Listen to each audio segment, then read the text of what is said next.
কৃষ্ণৰ বন্দনাৰে মুখৰিত ৰাজ্য।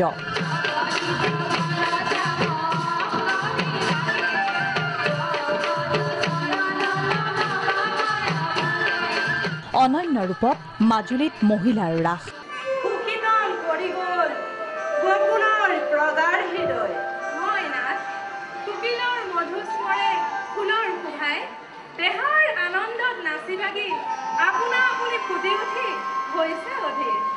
ৰাজ্যজুৰি কৃষ্ণৰ বন্দনাৰে মুখৰিত।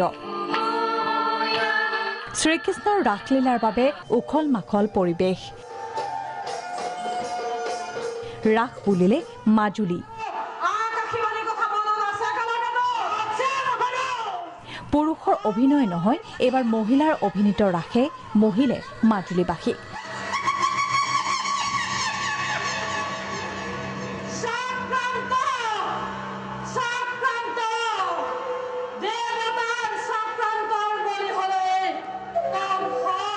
মাজুলীৰ ফুলনি শ্ৰীৰাম বনমালীৰ ৰাস মঞ্চত বৃহস্পতিবাৰে মহিলাৰ ৰাসে মহিলে সহস্ৰাধিক দৰ্শকক।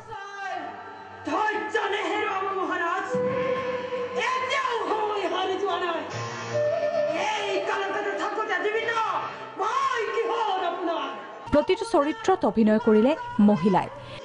কংসৰ পৰা কালকেতুলৈকে, নাৰদৰ পৰা উগ্ৰসেনালৈকে সকলো অভিনয়ে ৰূপায়িত মহিলাৰ দ্বাৰা।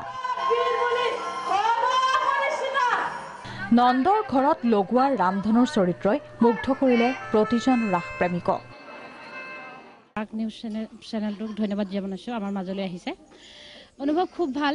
প্ৰথমবাৰৰ কাৰণে শ্ৰীৰাম আঞ্চলিক কৃষ্টি সংঘই মহিলাৰ দ্বাৰা ৰাসলীলা, সম্পূৰ্ণ ৰাসলীলা কৰিবৰ কাৰণে আয়োজন কৰিছে। প্ৰথম চিন্তা, সৰ্বপ্ৰথমে মই উদ্যোক্তাসকলক ধন্যবাদ জ্ঞাপন কৰিছোঁ, যিহেতু মহিলাসকলৰ কোনো নিজৰ মঞ্চ নাই। আমাক আনি এখন মঞ্চ দিছে, তাত আমি অতি সুখী। আৰু কংসৰ ভাইত প্ৰথমবাৰৰ বাবে অভিনয় কৰিছোঁ, খুব ভাল লাগিছে, অনুভৱ খুবেই ভাল। দৰ্শকৰ বহুত সঁহাৰি পাইছোঁ, নিশ্চয়কৈ বহুত সুখী আৰু বহুত আনন্দিত। মাজুলীৰ শ্ৰীৰাম বনমালী কৃষ্টি কেন্দ্ৰৰ ৰংগমঞ্চত প্ৰদৰ্শিত প্ৰথমবাৰৰ বাবে ৰূপায়িত মহিলাৰ ৰাসত উবুৰি খাই পৰে সহস্ৰ ৰাসপ্ৰেমী। দৰ্শকৰ শাৰীত আসন ললে মাজুলীৰ উপায়ুক্ত আৰু আৰক্ষী অধীক্ষকে। এনেদৰে এতিয়া উৎসৱমুখৰ পৰিৱেশ বিৰাজ কৰিছে মাজুলীত। ভিডিঅ' জাৰ্নেলিষ্ট ৰিদীপ তপন বিশ্বৰ সৈতে মাজুলীৰ পৰা জ্যোতিষ কুমাৰ তামুলী, উৎপল বৰা, প্ৰাগ নিউজ।